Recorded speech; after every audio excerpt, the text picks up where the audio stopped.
তো ৰাইজ এতিয়া ৰাতি 3টা বাজিছে আৰু আজি আমি যাম জগন্নাথপুৰী উৰিষ্যালৈ। তো এতিয়া তাৰ আয়োজন চলি আছে যে 3টা বাজিব হৈছে, মোক গা চা ধুবলৈ আছে, গা চা ধুই ৰেডি হৈ পূৰা সম্পূৰ্ণ দেখাম। তেতিয়ালৈকে কি বনাইছে সেইখিনি দেখাওঁ বলক। এইফালে ভাত, ডিম আৰু বন্ধাকবি ফুলকবি ভাজি মেগী পূৰা আছে। বনি আছে আমাৰ ৰুটি পৰঠা বনি আছে। পূৰা ৰেডি হৈ গ'লো ওলাই মেলি। আৰু এইফালে ভাতফালা বাইদেউ পিংকি হৈ আছে পূৰা লাগি আছে, মজা লাগি আছে। 2 বছৰৰ পিছত আকৌ এবাৰ ন আকৌ এইফালে ভাতফালা বাইদেউ এইফালে পূৰা পিংকি হৈ আছে তাই আজি পিংক পিন্ধি কেনে।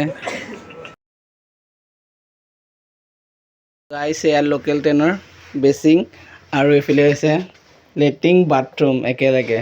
এইফালে সি কৰিলে লেট্ৰিন বাথৰুম পূৰা হাগিছে। গোখিনি দেখাই দিওঁ নেকি গোখিনি ৰাইজ। এতিয়া আমি ট্ৰেইনত বহি গৈছোঁ সকলোখিনিয়ে। তো এইফালে আছে দুদু ভাই, ধনঞ্জয়, বিহাৰী আৰু এইফালে ভাতফেলা বাইদেউ আছে, আমাৰ দানমাও আছে।